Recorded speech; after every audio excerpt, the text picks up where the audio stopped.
no segundo livro de Crônicas, no capítulo 16, e nós vamos ler juntos do versículo 1 até o versículo 9. Eu vou ler na Nova Almeida atualizada, mas qualquer que seja a sua versão bíblica, acompanhe comigo. Segundo Crônicas, capítulo 16, de 1 a 9. O texto sagrado diz: no 36º ano do reinado de Asa, Baasa, rei de Israel, invadiu Judá e começou a edificar a cidade de Ramá para impedir a entrada e a saída do território de Asa, rei de Judá. Então Asa tirou prata e ouro dos tesouros da casa do Senhor e dos tesouros do palácio real, e enviou servos a Ben-Hadad, rei da Síria, que morava em Damasco, dizendo: que haja uma aliança entre mim e você, como houve entre meu pai e o seu pai. Eis que estou lhe enviando prata e ouro. Vá e anule a sua aliança com Baasa, rei de Israel, para que ele se retire do meu território. Ben-Hadad deu ouvidos ao rei Asa, enviou os capitães dos seus exércitos contra as cidades de Israel. Eles conquistaram Ijon, Dan, Abel-Maim e todas as cidades armazéns de Naftali. Quando Baasa soube disso, deixou de edificar Ramá e não continuou sua obra. Então o rei Asa reuniu todo o povo de Judá e trouxeram de Ramá as pedras e a madeira que Baasa havia usado para edificá-la. Com elas Asa edificou Geba e Mispa. Naquele tempo, o vidente Anani foi falar com Asa, rei de Judá, e lhe disse: você confiou no rei da Síria e não confiou no Senhor seu Deus. E por isso, o exército do rei da Síria escapou das suas mãos. Não é verdade que os etíopes e os líbios formavam um grande exército, com muitos carros de guerra e cavaleiros? Mas, porque você confiou no Senhor, Ele os entregou nas suas mãos. Porque quanto ao Senhor, os seus olhos passam por toda a terra, para dar força àqueles cujo coração é totalmente dele. Nisto, você cometeu uma loucura. Por isso, de agora em diante, haverá guerras contra você. Pai, nós oramos que a Tua palavra ilumine os olhos do nosso entendimento, alcance o íntimo do nosso coração, que ela venha carregada, ó Deus, de revelação, de compreensão espiritual, de aplicação prática, agindo de forma sobrenatural pelo Teu Espírito e cumprindo o propósito pelo qual o Senhor a libera. Nós clamamos que de fato haja dentro de cada um de nós aquela capacidade de percepção e análise que vai além daquilo que possa ser classificado como meramente natural. E desde já nós te damos glória, honra e louvor pela certeza do que o Senhor fará em nome de Jesus. Amém. A Bíblia nos mostra que o rei Asa foi confrontado por um profeta chamado de vidente, porque os profetas tinham visões. Essa era a maneira como Deus falava com eles. Números 12:6, o próprio Deus diz assim: se há profeta no meio de vocês, eu me revelo a ele por meio de sonhos, visões e enigmas. Então esse homem, Anani, vem confrontar o rei Asa, dizendo: olha, lá atrás, quando você confiou no Senhor, você viu uma intervenção, mas agora, por que é que você escolheu confiar no rei da Síria em vez de confiar em Deus? Ele não apenas o questiona pela escolha feita, ele anuncia quais seriam as consequências e uma distinção que eu e você podemos fazer, olhando para a vida do rei Asa, é que é diferente você olhar para alguém que nunca confiou em Deus, ele nunca teve experiência nenhuma com a fé. A outra é você olhar para alguém que confiou, viu resultados concretos, inquestionáveis, e agora deixa de confiar em Deus. E basicamente essa é a essência da história aqui narrada, e eu e você de fato precisamos atentar para isso. O versículo 7 que lemos tem o confronto: você confiou no rei da Síria e não confiou no Senhor seu Deus. Lá atrás, no verso 8, quando ele menciona o episódio, que depois nós vamos olhar com um pouquinho mais detalhes, a menção dita é: porque você confiou no Senhor. Então basicamente o questionamento era: você já confiou, você já viu os resultados disso, por que é que deixou de confiar? Nos dias de Roboão, que era filho de Salomão, portanto neto de Davi, nós temos o início de uma nova fase na narrativa da história dos descendentes de Israel, que é o período chamado ou classificado como reino dividido. Apenas 2 tribos ficam debaixo do governo da linhagem de Davi, que é a tribo de Judá, a qual o próprio Davi pertencia, e Benjamim, os seus vizinhos mais próximos. As outras 10 tribos, das 12 que compunham a nação de Israel, elas se dividem, elas se unem e elas formam um novo reino. passa a ser chamado de o reino de Israel, né? Reino de Judá e reino de Israel. O que antes era só Israel, agora se subdivide em dois, né? Muitas vezes a maneira de se referir ao reino de Israel, aquele que tinha o maior volume de tribos, era o reino do norte. E a forma de se referir a Judá, o reino do sul. Se a partir desse momento na narrativa bíblica você não atentar para isso, muitas vezes você pode confundir o que está acontecendo.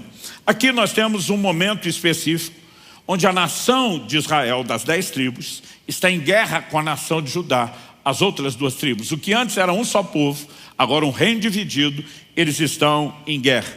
Isso acontece durante o governo, durante o reinado de Asa, que toma uma decisão. Eu preciso resolver o meu problema. E na perspectiva humana, nós podemos dizer que ele foi de um poder de gestão incrível, de uma sabedoria fantástica, porque ele simplesmente levanta todo o fundo, usando os recursos não só do palácio, mas os tesouros que estavam na casa de Deus, normalmente tesouros que reis anteriores haviam conquistado em batalhas e haviam dedicado e consagrado ao Senhor. E ele manda tudo isso como uma oferta, como um pagamento a Ben-Hadad, rei da Síria, dizendo: rompa a sua aliança com o rei de Israel, alie-se a mim e una-se a mim contra ele. E a Bíblia diz que foi isso que aconteceu. O rei de Israel de repente precisa avaliar as coisas e diz: uma coisa é guerrear com o povo, outra é abrir 2 frentes de batalha ao mesmo tempo, alguém que está ao sul e outro inimigo que está ao norte de mim, e ele simplesmente desiste da empreitada. Apesar do prejuízo financeiro que o rei de Judá, o rei Asa, tem, a Bíblia diz que de alguma forma ele consegue pegar todo o material que o rei de Israel estava usando para sitiar suas cidades, edificar. Existe uma espécie de compensação, e de repente o que eu e você podemos olhar e dizer: houve paz, deixou-se de ter guerra e aparentemente o problema está resolvido. No entanto, quando o profeta Anani chega, ele simplesmente anuncia não apenas a falta de confiança de Asa, mas ele diz: desde agora em diante haverá guerras contra você. E para que você entenda essa declaração, não dá para deixar de considerar tudo o que acontece na vida do rei Asa. Ele assume o seu trono, né, o reinado, o governo, e a Bíblia nos mostra, daqui a pouco a gente pode olhar para isso com um pouquinho mais de detalhes, que ele fica praticamente uma década em paz, sem ter nenhum problema. Então, de uma hora para outra surge uma grande ameaça, e essa ameaça que é mencionada no versículo 8 de 2 Crônicas 16, ela está bem descrita em 2 Crônicas capítulo 14, dos versículos 9 até o 13. Se você puder, acompanhe comigo. 2 Crônicas 14, de 9 a 13. A Bíblia faz menção dessa batalha contra os etíopes, no verso 8 do capítulo 16, mas aqui nós temos os detalhes. Zerá o etíope saiu contra eles com um exército de 1 milhão de homens e 300 carros de guerra, e chegou até Maresa. Então Asa saiu contra ele, e eles se prepararam para a batalha no vale de Zefatá, perto de Maresa. Asa clamou ao Senhor, seu Deus, e disse: Senhor, além de ti não há quem possa socorrer numa batalha entre o poderoso e o fraco. Ajuda-nos, Senhor nosso Deus, porque em ti confiamos e no teu nome viemos contra essa multidão. Senhor, tu és o nosso Deus, que não prevaleça contra ti o homem. Então o texto diz: o Senhor derrotou os etíopes diante de Asa e diante de Judá, e eles fugiram. Asa e o povo que estava com eles perseguiram até Gerá, e os etíopes foram mortos sem restar nenhum sequer, porque foram destroçados diante do Senhor e diante do seu exército, e eles levaram dali muitos despojos. Bom, a ênfase, como vimos, dada lá no capítulo 16, é de que Asa confiou no Senhor. E aqui no verso 11, nós temos a declaração, no verso 11 do capítulo 14, dele declarando: ajuda-nos, Senhor nosso Deus, porque em ti confiamos. Ele simplesmente está diante de uma batalha que humanamente, naturalmente é impossível. Mas a Bíblia diz que ele clamou ao Senhor, seu Deus. Não é apenas o Deus da nação, era o Deus pessoal de Asa, aquele com o qual ele tinha um relacionamento pessoal. E ele declara: não há ninguém que possa interferir numa batalha entre o poderoso, e ele está classificando os etíopes com esse adjetivo, o exército poderoso, e o fraco. E aqui a classificação para o seu próprio exército é a do fraco.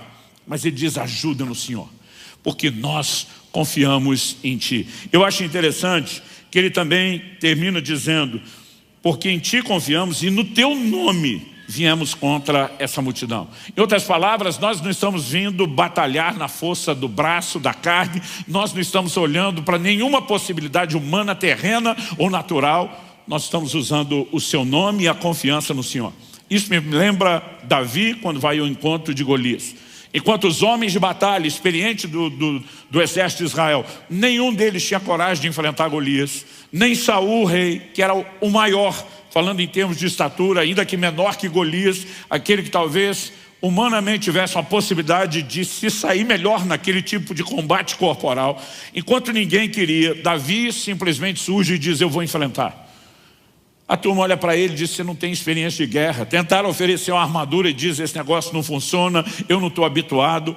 Mas Davi diz: assim como Deus já me livrou do urso e do leão, Ele vai me livrar do gigante. Interessante quando ele fala que Deus o livrou do urso e do leão, ele não está dizendo que ele fugiu do urso e do leão, e que precisou, como livramento divino, achar um lugar escondido, apertado, onde as feras não entrassem. Ele vai descrever uma história onde ele partiu para cima do urso e do leão. Ele vai descrever como, na condição de pastor, ele foi arrancar a ovelha da boca dos predadores, e ele menciona, num desses casos, agarrando o bicho pela barba para matá-lo. Ele parte para cima e ele diz: quer saber, não vai ser diferente com Golias. Não só Deus vai me entregar, mas eu vou para cima. E ele vai enfrentar o homem. E quando o Golias está vindo na sua direção e diz: você vem contra mim com espada, com lança, com escudo. Mas Davi diz: eu vou contra você em nome do Senhor dos Exércitos, Jeová de Sabaote, o Senhor da guerra. Davi não diz: eu vou contra você com uma funda, ainda que ele tivesse em posse de uma. Ele diz: eu vou contra você em nome do Senhor dos Exércitos. E sabe, eu e você precisamos entender isso. Aliás, eu não gosto quando a turma conta a história de Davi e diz: derrubou o gigante com estilingue. Eu digo: gente, chamar aquele negócio de estilingue é desmerecer. A funda também era usada na guerra.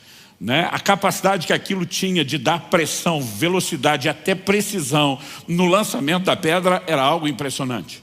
Mas Davi está dizendo: a força do golpe, a precisão do golpe não será habilidade que eu desenvolvi, ela será uma intervenção divina. E esse tipo de linguagem revela o que é fé e confiança. E a Bíblia nos mostra que Asa está tratando Deus como seu Deus, está declarando confiança, e o relato bíblico é de que o Senhor derrotou os etíopes diante de Asa e diante de Judá. A Bíblia volta a dizer: eles foram destroçados diante do Senhor e diante do seu exército. Ou seja, o exército de Asa é apenas a ferramenta, é apenas um instrumento. Deus fez algo. E o impacto dessa intervenção divina foi tão grande que a Bíblia nos mostra que durante 25 anos haveria novamente um período de paz. É muito importante que a gente consiga observar isso, porque lá na frente, quando o profeta Anani vem, ele diz para ele: você confiou em Deus e viu intervenção. E ele fala de um princípio, ele fala de uma lei que nós podemos chamar do efeito de causa e consequência. E diz: porque quanto ao Senhor, seus olhos passam por toda a terra. Verso 9 de 2 Crônicas 16, o nosso texto. Quanto ao Senhor, os seus olhos passam por toda a terra para mostrar-se forte para com aqueles cujo coração é totalmente dele. O que significa os olhos do Senhor passam por toda a terra? É uma linguagem figurada, alegórica, para dizer: Deus está procurando pessoas cujo coração seja totalmente dele. Traduzindo, gente que se entregue totalmente, que confie plenamente. Ele está dizendo: para com esses Deus vai se mostrar forte. Ou seja, não vai mostrar a sua força, o seu poder para todo mundo. E eu posso te garantir, isso é um princípio espiritual. E ainda hoje a gente pode dizer que os olhos do Senhor estão sobre esse auditório, procurando onde estão aqueles cujo coração será totalmente meu, porque é para com esses que Deus mostra a sua força. Então nós temos declarações nesse texto inicial que lemos de causa e consequência. Por exemplo, quando no verso 7 se fala de ter confiado no rei da Síria e não no Senhor, a mensagem de Anani é: por isso o rei da Síria, ou, leias, o exército do rei da Síria escapou das suas mãos. O que é que Deus está dizendo? Ele está dizendo que você arrumou um novo aliado para se livrar de um inimigo. Mas preste atenção, seu novo aliado futuramente será o seu inimigo. E o livramento que você teria o crédito de receber, tanto de um como de outro, se confiasse em mim, acabou de ir embora. Porque você escolheu fazer as coisas da sua forma, resolver você mesmo os seus problemas, e você perdeu completamente o crédito de um livramento que eu teria disponibilizado a você. No entanto, o confronto diz, lá atrás, porque você confiou no Senhor, Ele entregou os etíopes e os líbios nas suas mãos. Então, de novo, porque confiou, Deus deu o livramento. Porque não confiou, agora não terá o livramento. Nós precisamos perceber que ao longo de toda a Escritura há uma ênfase na responsabilidade humana. Há uma ênfase na interação necessária entre o homem e Deus para que ele viva as ações e as intervenções do Senhor. E quando falamos de confiança, há sempre, ao introduzir o assunto da fé, da crença em Deus, da confiança, não importa o sinônimo que a gente use para classificar o assunto confiança que nós estamos falando, há sempre dois aspectos que precisam ser levados em questão. Um deles diz respeito àquilo que é eterno. A consumação plena da nossa salvação com resultados eternos. Então, em 1 de Pedro, no capítulo 1, no verso 9, a Bíblia diz, a fim de que alcanceis, para que alcanceis o fim. Algumas traduções dizem o objetivo final da vossa fé, a salvação das vossas almas. Eu e você cremos, em essência, para a nossa plena e eterna salvação. Você pode dizer amém? Agora, isso não significa que a mesma fé que nos levará a resultados eternos, ao benefício dessa plena salvação, que ela não produza manifestações e intervenções de Deus aqui e agora, diante de necessidades que temos também nessa vida terrena. Quando você olha para as Escrituras, não dá para negar esse outro aspecto da fé. Então, em 1 de João, no capítulo 5, o apóstolo, ele declara que todo aquele que é nascido de Deus, isso deve incluir a mim e a você, todo aquele que é nascido de Deus vence o mundo. Ele diz, e essa é a vitória que vence o mundo, a nossa fé.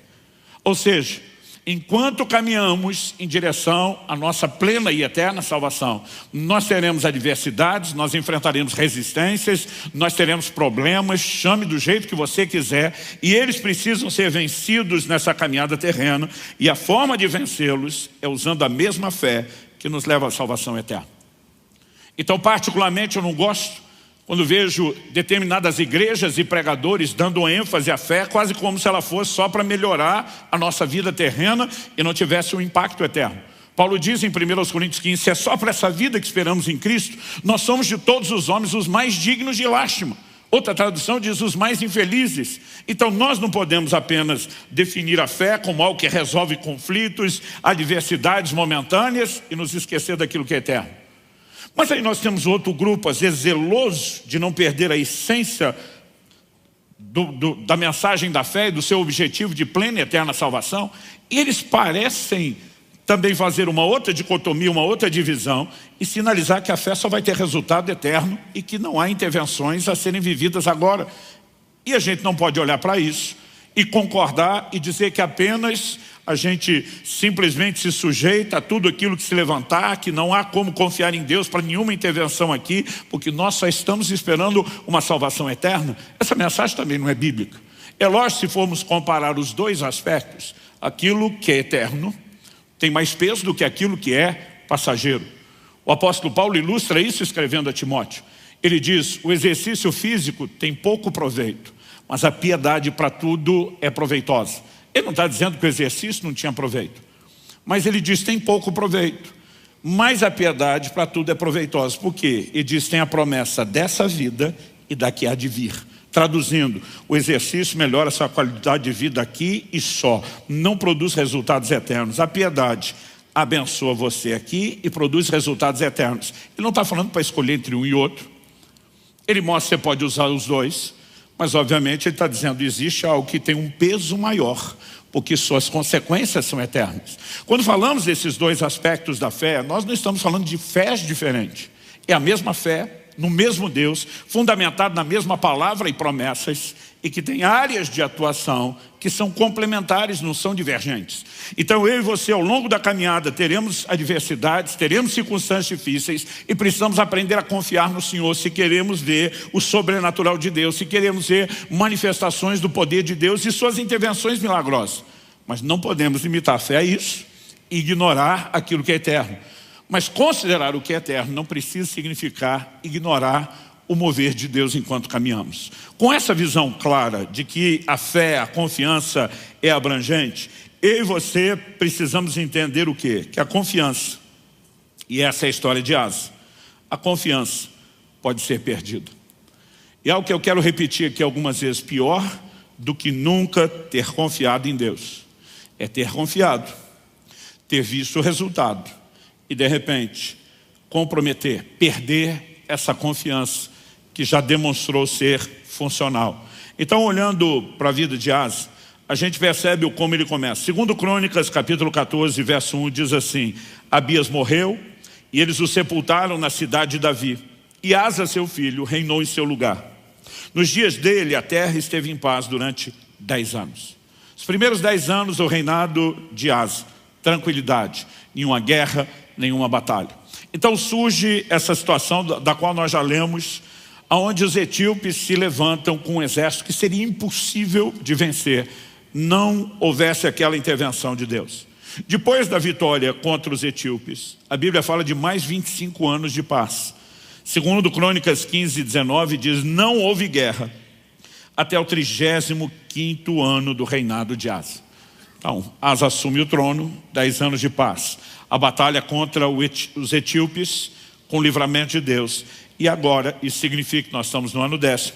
Até o ano 35º, nós temos 25 anos de paz.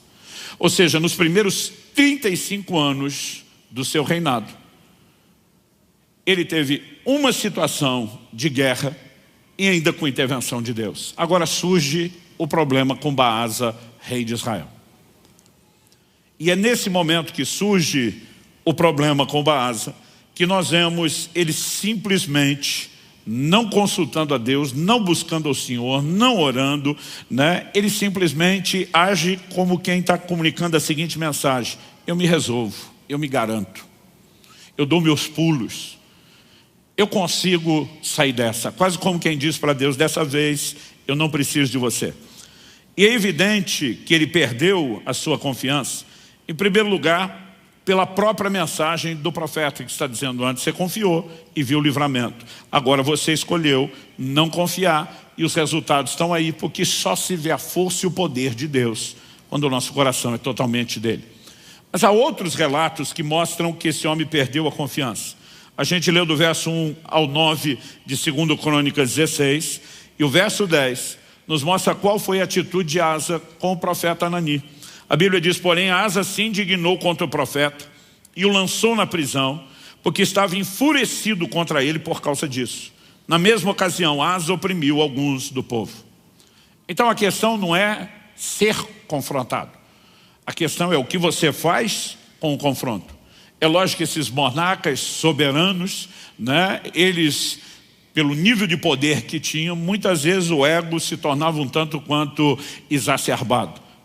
No entanto, a atitude de Asa não foi dizer: eu errei. A atitude de Asa é dizer ao profeta: eu não estou nem aí porque você está falando e eu vou te silenciar. E o colocou na prisão. É lógico que o problema dele não era com o mensageiro. O problema de Asa é com quem enviou o profeta, é com quem enviou o mensageiro. Mas toda a sua atitude mostra que realmente o coração dele havia se desconectado com Deus. E há um outro detalhe: na mesma ocasião, Asa oprimiu alguns do povo, aqueles a quem deveria servir. Alguns versículos à frente, 2 Crônicas 16, verso 12 e 13, mostram que até mesmo por ocasião da morte, poucos anos depois, essa foi a atitude dele. A Bíblia diz: no 39º ano do seu reinado, Asa contraiu uma doença nos pés, e essa doença era muito grave. Porém, na sua enfermidade, ele não recorreu ao Senhor, mas confiou nos médicos. Asa morreu no 41º ano do seu reinado. Sabe, nós temos algo que precisa ser compreendido. Em primeiro lugar, eu quero deixar claro que eu não creio que esse texto diga o que eu já vi alguns pregadores tentar fazê-lo dizer: que um crente não deveria buscar ajuda médica, porque isso significa incredulidade. A medicina é uma dádiva de Deus. A Bíblia faz menção né, em Ezequiel 47, das folhas de uma árvore que seriam para remédio. Essa sabedoria e entendimento tem sido dada por Deus ao longo da história da humanidade e tem sido bem utilizado. Desde o entendimento do uso de alimentos, como, né, o uso das plantas, das ervas. Paulo se refere a Lucas, que era parte da sua equipe missionária, como sendo o médico amado. Escrevendo a Timóteo, o apóstolo Paulo, que tinha um ministério de cura poderoso, ele dá orientações muito práticas. Ele diz, por exemplo, em 1 Timóteo 5, não beba apenas água por causa das frequentes enfermidades no seu estômago. Bebe um pouco de vinho. O que ele está dizendo? Ele não está dizendo só para Timóteo, olha, você tem que só orar e aplicar fé. E eu, obviamente, não estou falando contra isso. Estou apenas deixando claro que a Bíblia não espiritualiza tudo. E há questões naturais com as quais eu e você teremos que lidar. Por exemplo, o Salmo 127 diz, se o Senhor não guardar a cidade, em vão vigia a sentinela. Deus não está dizendo que não pode ter sentinela. Deus não está dizendo que não deveríamos se preocupar com esse tipo de segurança. Ele apenas está dizendo que se nós confiarmos apenas na sentinela e não no que ele pode oferecer, nós teremos um problema, porque não teremos segurança completa. A mesma mensagem é dada por meio de Paulo na carta a Timóteo. Quando no capítulo 6, dos versos 17 a 19, Paulo diz assim, exorta os ricos desse mundo que não confiem na instabilidade das riquezas, mas em Deus. A questão não é que é errado você ter recursos. A questão não é que é errado você fazer um pé de meia, você ser previdente. A sabedoria divina nos mostra isso quando José, no Egito, diz para Faraó, aproveita os anos das vacas gordas de prosperidade, estoca, provisiona, para que você possa enfrentar o momento da necessidade. O problema é quando existe uma confiança que é depositada nas riquezas, em vez de ser depositada em Deus. Interessante que Paulo diz assim, não confie na instabilidade das riquezas. Sabe o que ele está dizendo? Mesmo aquilo que você acha que é o seu pé de meia, aquilo que você se organizou a ponto de dizer dentro de você, eu me garanto, você pode ser surpreendido, as circunstâncias podem mudar, a economia mundial pode virar da noite para o dia, e daqui a pouco você vai descobrir que isso não é tão estável quanto você achava que era.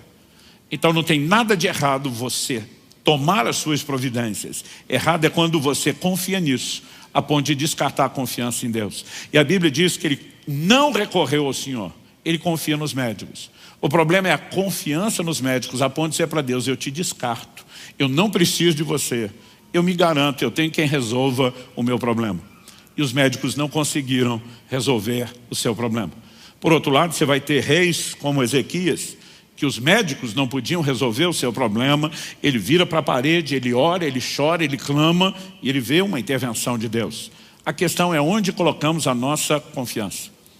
E o que me parece ficar muito claro nessa história, é que esses aspectos da fé, seja se nós estamos falando do relacionamento pessoal com Deus, de fé para as circunstâncias, ou daquilo que diz respeito até mesmo a nossa salvação que é eterna, eles se mesclam de tal forma no uso da mesma fé, que muitas vezes nós não percebemos que ao estar abaixando a guarda para confiar em intervenções de Deus na vida terrena, nós podemos estar comprometendo todas as outras áreas onde a fé deveria estar agindo.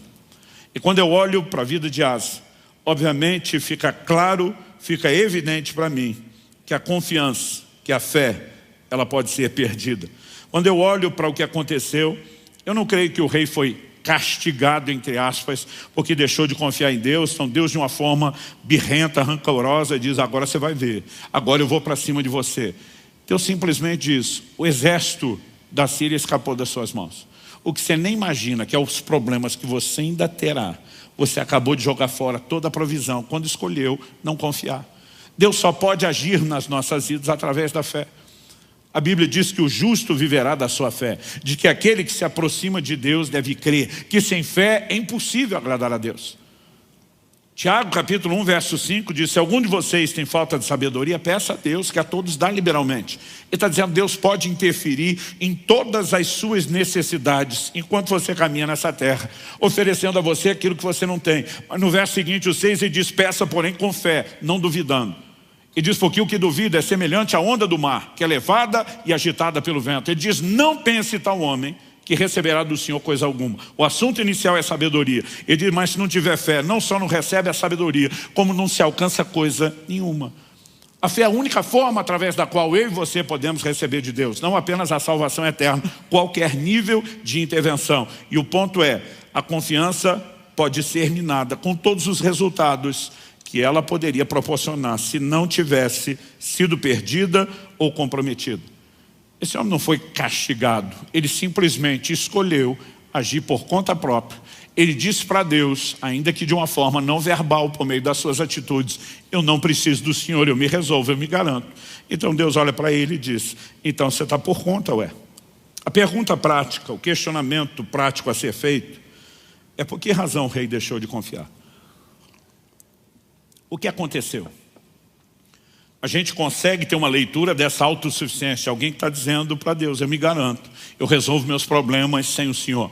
Mas como alguém que lá atrás está dizendo, nós não podemos sem o Senhor, está clamando, está crendo, está vendo aquilo que Deus pode fazer, chega a esse ponto. Obviamente nós não estamos falando de alguém que dormiu crendo e acordou descrendo. Nós temos um tempo de pelo menos 25 anos. Eu já questionei todo tipo de coisa aqui. Será que a falta de problemas, a ausência de guerras, de batalhas, de necessidade, fez com que os músculos da fé desse homem se atrofiassem, em vez de se desenvolver? Tiago, capítulo 1, verso 2 diz, meus irmãos, tende por motivo de grande alegria, não só alegria, grande alegria, o passardes por várias provações, não só provações, mas várias. Quando você considera esses detalhes, a mensagem chega a ser quase assustadora, porque ter alegria na aprovação já não é fácil. Agora a Bíblia manda ter muita alegria em várias provações. Mas quando você olha o texto bíblico, você percebe a justificativa para que eu e você nos alegremos. Porque normalmente a nossa inclinação é olhar somente para o problema em si que nós estamos enfrentando como algo desconfortável. Mas o verso seguinte, o 3, diz, sabendo que a aprovação da fé que vocês têm produz perseverança. Ora, a perseverança deve ter ação completa para que vocês sejam perfeitos e íntegros sem que lhes falte nada. Ele está dizendo, enquanto você está pensando em evitar o desconforto de adversidades, você não percebe que poderia estar comprometendo o seu crescimento. Mas há muitas coisas que precisam ser consideradas.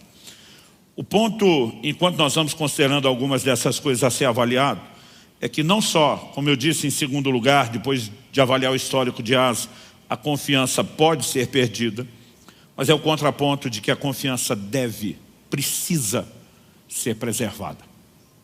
Então ela pode ser perdida no sentido hipotético, potencial, probabilidade, mas ela deve ser preservada no sentido de um claro policiamento, e essa é uma advertência que a palavra de Deus faz para mim e para você. Hebreus capítulo 10, verso 35 diz, portanto, não percam a confiança de vocês, porque ela tem grande recompensa. Sabe que você poderia repetir esse versículo comigo? Mas antes de pedir para você repetir, já vou pedir, aumenta um pouquinho o volume, antes de você falar, para eu não ter que pedir 2 vezes. Vamos falar isso com vontade, tá bom? Diga comigo, não percam a confiança de vocês, porque ela tem grande recompensa. Só mais uma vez, não percam a confiança, porque ela tem grande recompensa. Agora, por que a Bíblia traria uma advertência? Não estamos falando de um caso único, exclusivo, nem isolado. Isso é recorrente nas Escrituras. Porque a Bíblia falaria sobre não perder a confiança se não fosse possível que isso acontecesse. É evidente que há um risco, que há uma probabilidade, mas eu e você somos responsabilizados a zelar para que isso não aconteça, a proteger a nossa fé e confiança de maneira a não perdê-la. Então o verso 36 a 39, nós lemos o 35 de Hebreus 10, segue dizendo, vocês precisam perseverar, para que havendo feito a vontade de Deus, alcancem a promessa. O que é perseverar? Eu fiz a vontade de Deus, eu já vi intervenções da parte de Deus, Asa também. Mas se não perseverar na mesma confiança, você pode não alcançar no final aquilo que Deus tem, ainda que tenha alcançado no início da jornada, no início da caminhada. O texto segue dizendo, porque ainda dentro de pouco tempo aquele que vem virá e não irá demorar, mas o meu justo viverá pela fé. Uma referência a Abacuque 2,4. E se retroceder, dele a minha alma não se agradará. Significa que alguém pode retroceder na fé? Claro que sim. Essa é a classificação, o adjetivo dado a quem perde a confiança. E se retroceder, dele a minha alma não se agradará. E o texto termina no 39. Nós, porém, não somos dos que retrocedem para a perdição, mas somos da fé para a preservação da alma. Agora vamos pensar junto. Será que é possível que aquela mesma fé aplicada no mesmo Deus, seja para circunstâncias terrenas ou para o resultado eterno, mas é a mesma fé, aspectos diferentes. Será que é possível que ela seja comprometida num aspecto sem que seja no outro? Será que nós vamos imaginar que perder a confiança é só um problema para não ver milagre aqui na terra, mas que isso jamais afetaria o curso da nossa salvação? Eu não posso aceitar isso. Porque o texto fala daqueles que retrocedem, e eles não retrocedem apenas na quantidade de intervenções divinas aqui na terra. A Bíblia diz que estão retrocedendo para a perdição. Mas quando você preserva a confiança para ela não ser perdida, isso garante o quê? A preservação da sua alma. Então é evidente que quando falamos de guardar fé e confiança, não é só para questões terrenas, é a mesma fé que deve nos levar para resultados eternos. E aí realmente me incomoda e me aborrece profundamente quando eu vejo pregadores, escolas teológicas, eu não estou colocando em xeque se são ou não são homem de Deus, se são ou não são abençoados, se são ou não ministérios úteis e importantes.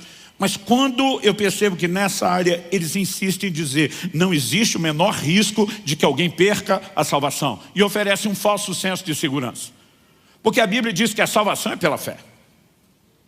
Efésios capítulo 2, verso 8. Pela graça sois salvos mediante a fé. Agora a Bíblia diz que a fé pode ser perdida. Se a fé que me conduz à salvação, que ainda não está completa, a Bíblia diz, desenvolvei a vossa salvação, para que alcanceis o objetivo final da fé, a salvação da vossa alma. Se ela não está completa e eu perco a fé que me leva a esse resultado, como é que o resultado está garantido sem a fé que me leva para lá? O apóstolo Paulo diz em 1 Timóteo capítulo 1, verso 19, que alguns vieram a naufragar na fé. Já usei esse exemplo aqui várias vezes e vou seguir insistindo na mesma metodologia de Paulo, quando escreve aos Filipenses e diz, eu não me canso de repetir as mesmas coisas. O que é a ideia do naufrágio? Alguém entra numa embarcação, num navio atracado num porto para fazer uma jornada.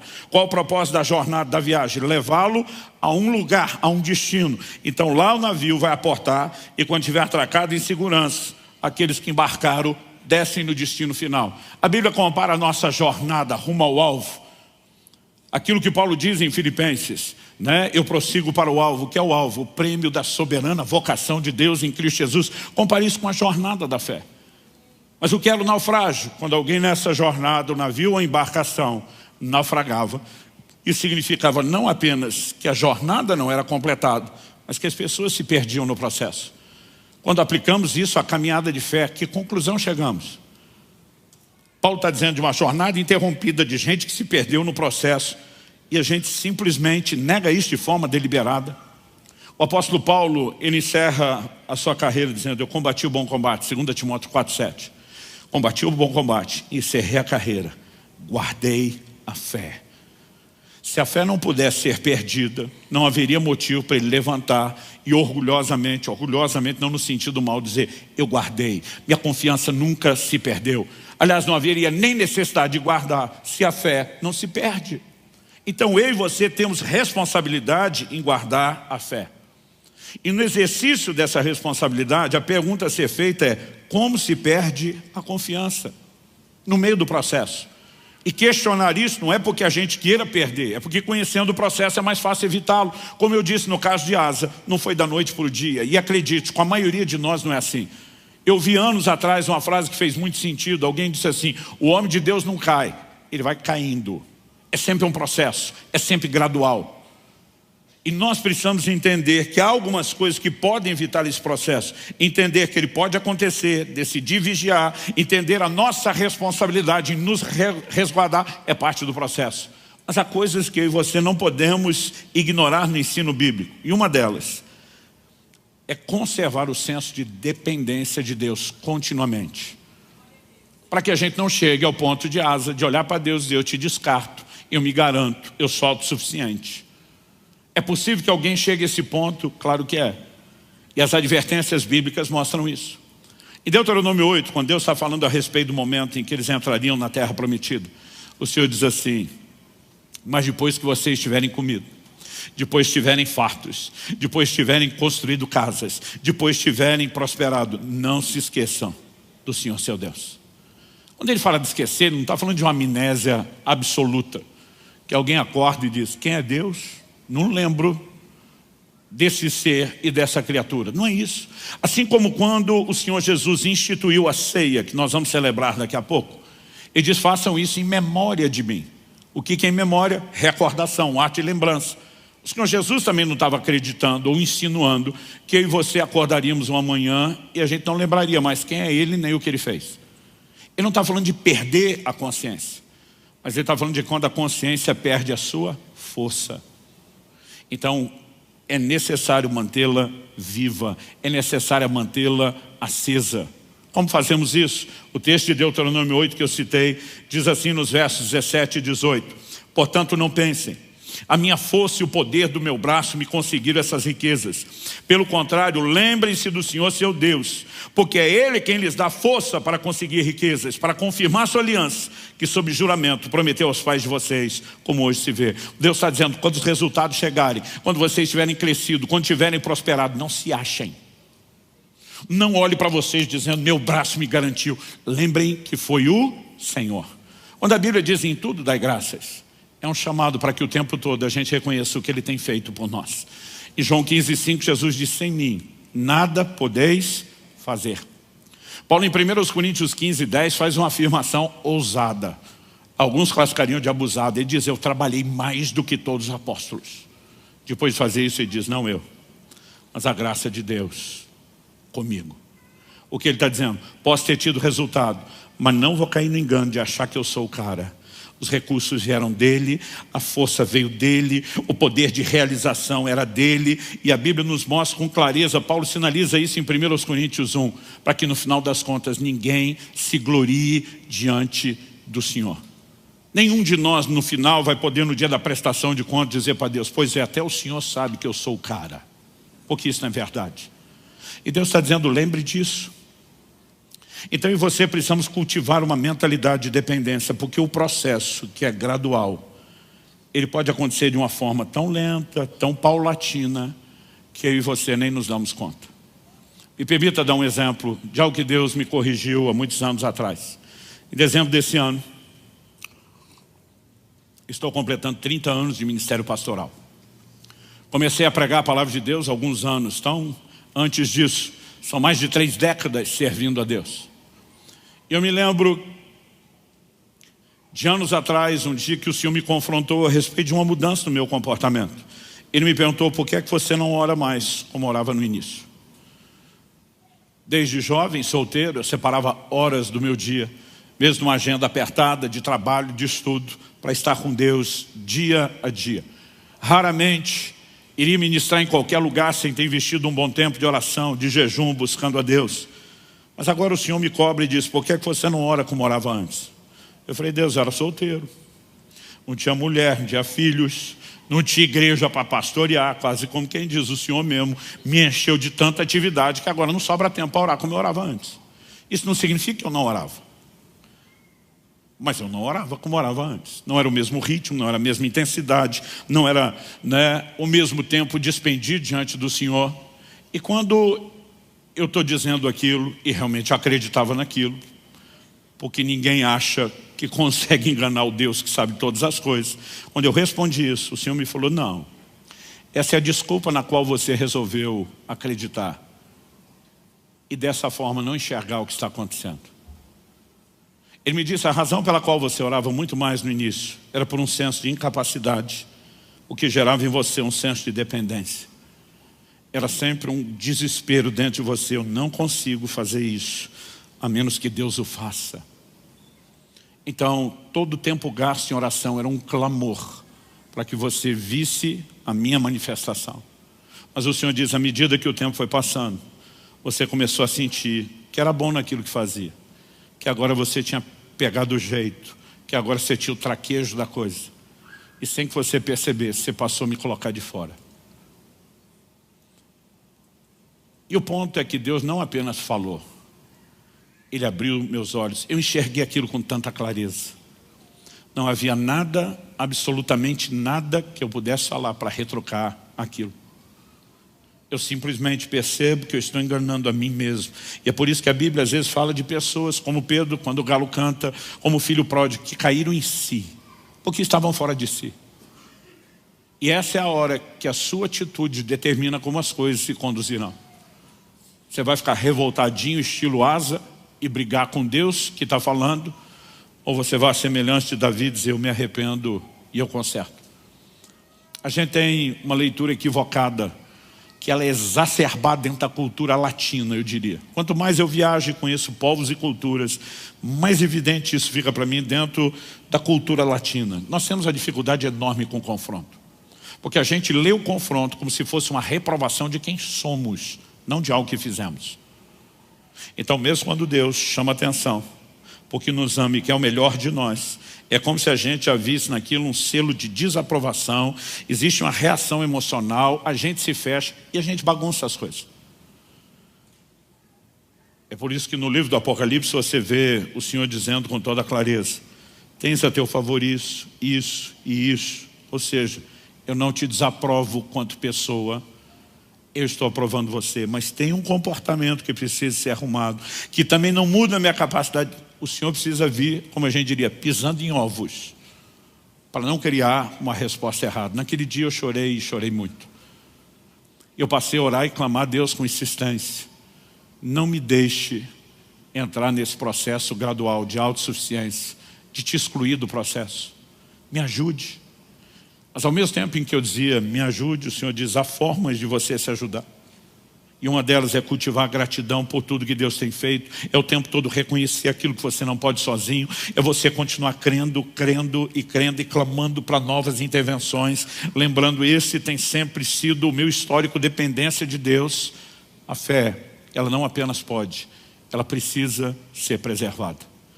E a minha mensagem para você hoje é, não perca a sua confiança. Me parecia às vezes que Deus cobrou quase que demasiadamente a asa. Mas como foi dito em Lucas 12:48, aquele a quem muito foi dado, muito lhe será exigido. Quanto mais nós vemos e experimentamos o que Deus tem, maior será o nível de cobrança. E Asa viu o que Deus podia fazer. Ele não tinha o menor direito de escolher parar de confiar. Eu vou repetir mais uma vez o que eu anunciei e ficaria repetindo. Pior do que nunca ter confiado em Deus é alguém tê-lo feito, provado resultados, então abandonar a confiança. Eu termino lendo a você a advertência de Hebreus capítulo 3, de 12 a 14. Tenham cuidado, irmãos, para que nenhum de vocês tenha um coração mau e descrente, que o leve a se afastar do Deus vivo. O verso 12 traz uma advertência que é generalizada. Temos que ter cuidado para que não haja um coração mau e descrente. Outra tradução diz um perverso coração de incredulidade. O que ele faz? Nos leva a se afastar do Deus vivo. Como que alguém se aproxima? Hebreus 11 diz, aquele que se aproxima de Deus deve crer. Nós nos aproximamos por fé. Só pode afastar quem já aproximou primeiro. Como que se afasta? Incredulidade, o oposto da fé. Verso seguinte diz, pelo contrário, o que é o contrário de se afastar, permanecer próximo, colado, juntinho, ou na linguagem do bom mineiro do interior, agarrado nele. E diz, pelo contrário, animem uns aos outros todos os dias, durante o tempo que se chama hoje, a fim de que nenhum de vocês seja endurecido pelo engano do pecado. Porque temos nos tornado participantes de Cristo, se, e aqui o condicional é claro, se de fato guardarmos firme até o fim a confiança que desde o princípio tivemos. Se ela não for comprometida, então os resultados eternos também serão preservados, e não só as intervenções de Deus na nossa jornada terrena.